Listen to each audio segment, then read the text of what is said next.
When the split ended, I actually thought we were 9th. I had no idea we were 10th until a week ago. So I was like, oh wow, that's pretty bad. See how that plays out versus 100 Thieves, who are looking to keep their playoff dreams alive versus a team they accrued a lead against the last time they met. And they will waste no more time, and they'll take down 100 Thieves. It's kind of funny because 100 Thieves have felt like in so many of the games they felt hopeless. They would just sort of sit there and let themselves get killed. Aphromoo knocked up into the air. They're going to be losing a lot of HP really quick.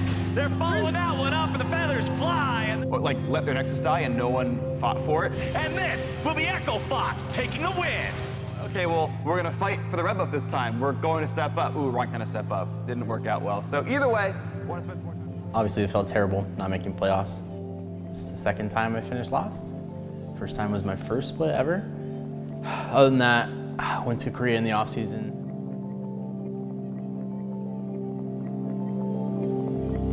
They might be treating these last games as if they're not making playoffs and just saying, let's try something already for next season. Give Soligo as much practice as possible. Maybe we can turn something around for summer. We'll see who they continue to involve. Following spring, I was actually really unsure where I would be going into summer because of my performance both at the end of LCS and in Academy playoffs.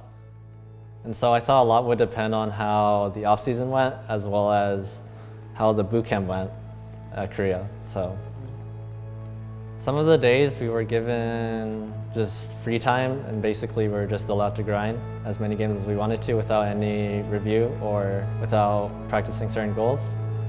Sometimes it would just be somewhat relaxing and then other times it would be pretty intense with how critical we would have to be of our own play. So you should say, hey, on this wave I can push top lane now, I can move mid. Do you guys need mid movement if you want to start dragon? Or should I stay side? Yeah, I think I could have won. I think you win. Yeah, I don't know what I was scared of here.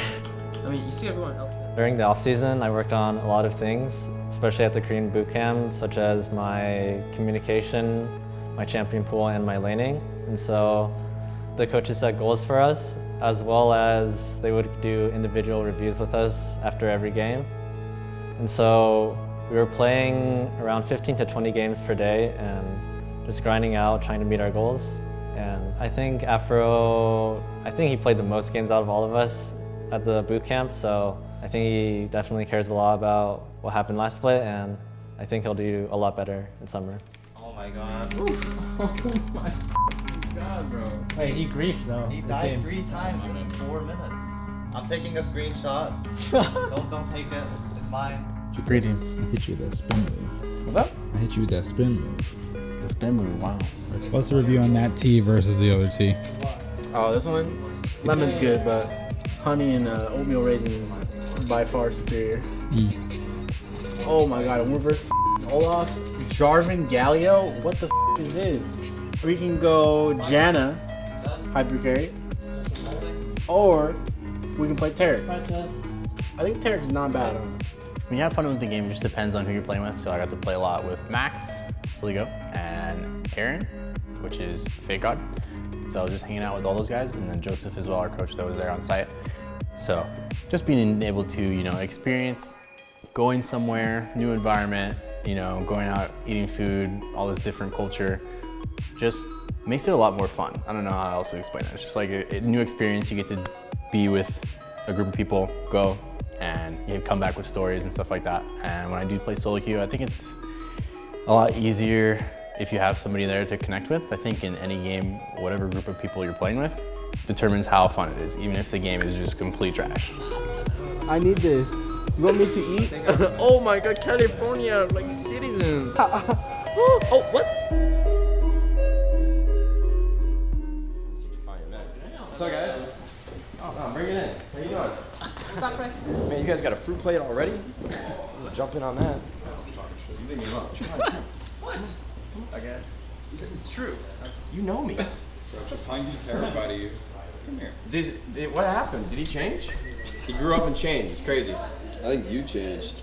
This is great. I'm so glad we didn't have to do John's PowerPoint. You would have fell asleep. We brought you guys here because I think we're excited about this summer and we're excited about making Worlds. So what happened this spring, we are putting that behind us. I feel like our performance from spring is not a reflection of the talent that we have on this roster and that we're going to continue to have moving into the summer split. We should do a little team building exercise right now. Everyone stand up, tell your name, and then an interesting fact about you. My name is Andy, and I'm scared of dogs.